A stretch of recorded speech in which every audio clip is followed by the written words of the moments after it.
संसार में जितने भी संबंधी हैं, जितने भी संबंध हैं, संबंध मतलब समझ रहे हैं ना, मतलब जैसे कि माँ बाप, भाई बहन, बेटा बेटी, पति पत्नी, दोस्त, रिश्तेदार, नातेदार, इन सब का एक दूसरे से स्वार्थ का संबंध है। हो सकता है आपके मन में ये आए कि कभी कभी निस्वार्थ प्रेम भी होता है। यह भी सच है कि निस्वार्थ प्रेम भी होता है, लेकिन ज़्यादातर रिश्तों में स्वार्थ का ही संबंध रहता है और यह सच्चाई भी है।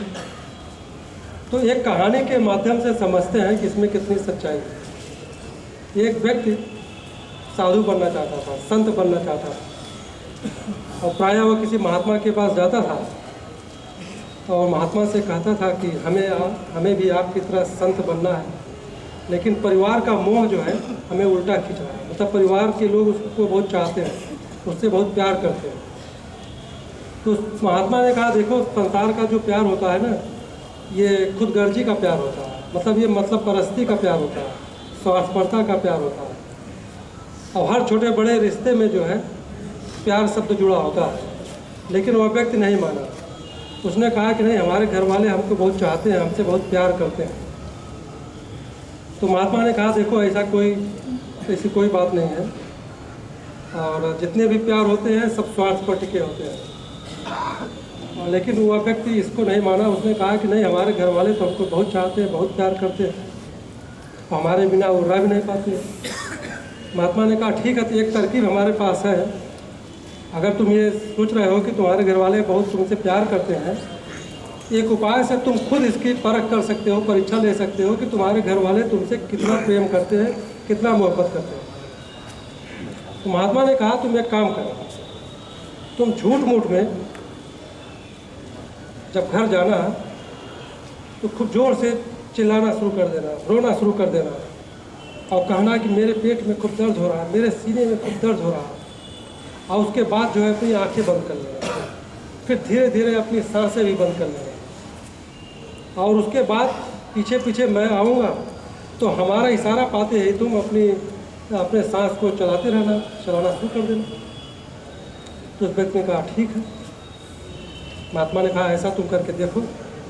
उसके बाद वह व्यक्ति जो है सीधे घर पहुंचा, और घर पहुंचने के बाद जो है कुछ ही देर में जोर जोर से जो है तड़पना शुरू कर दिया, चिल्लाना शुरू कर दिया कि पेट में असहनीय पीड़ा हो रही है, दर्द हो रहा है, रहा नहीं जा रहा है।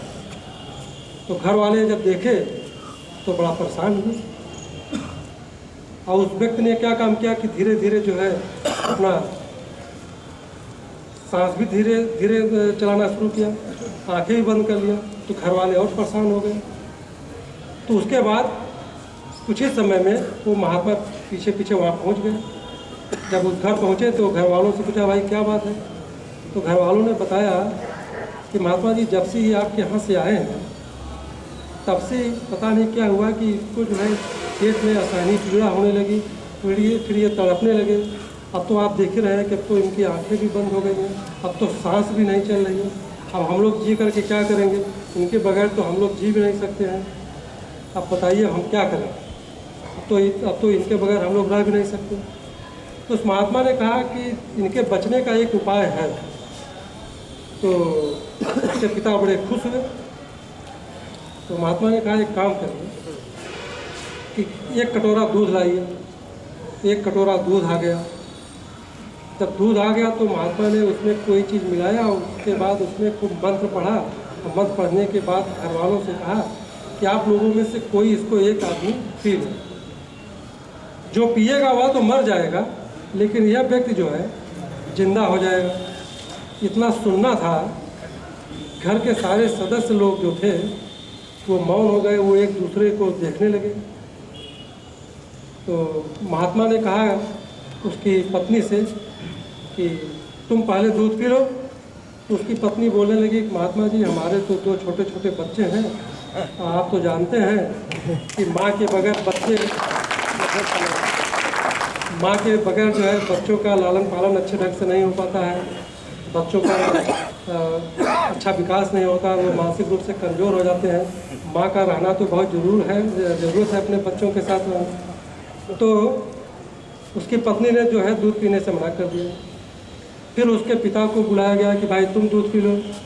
तो पिता ने कहा कि अब तो हमारे पोते पोतियों के साथ खेलने का समय हो गया है, उनका कामकाज देखने का समय हो गया, बताइए हम कैसे दूध पी सकते हैं। तो उसके पिता ने भी दूध पीने से मना कर दिया। फिर उसके बाद घर के एक एक सदस्य को बुलाया गया, लेकिन सब लोगों ने जो है दूध पीने से मना कर दिया।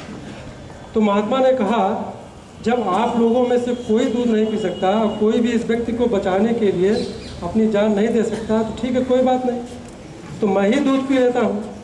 जब महात्मा ने कहा कि मैं ही दूध पी लेता हूँ तो घर के लोग बड़ा खुश हो गए, कहे कि हाँ हाँ आप पी लीजिए, आप तो महात्मा हैं, आप तो महात्मा हैं, आप तो दूसरों का उपकार करते हैं, आप तो दूसरों का कल्याण करते हैं, आप तो दूसरों का परोपकार करते हैं, तो आप पी लीजिए दूध। महात्मा ने कहा ठीक है मैं ही दूध पी लेता हूँ। उसके बाद महात्मा जो है वो दूध, कटोरे का दूध जो है पी लिए। और पीने के बाद अब उनका इशारा पाते ही उस आदमी ने जो है अपनी आंखें खोल दी और उसने कहा आंखें खोलने के बाद कि अपने घर वालों से मैंने सब कुछ सुन लिया है कि आप लोग मुझे कितना चाहते हैं, आप लोग मुझे कितना प्यार देते हैं, सब ढकोसला है, सब फर्जी है। तो कहने का मतलब जो संसार का जो प्यार होता है ना, वो किसका प्यार होता है? स्वार्थ का प्यार होता है।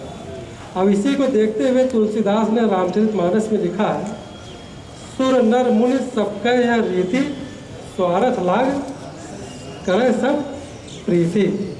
धन्यवाद।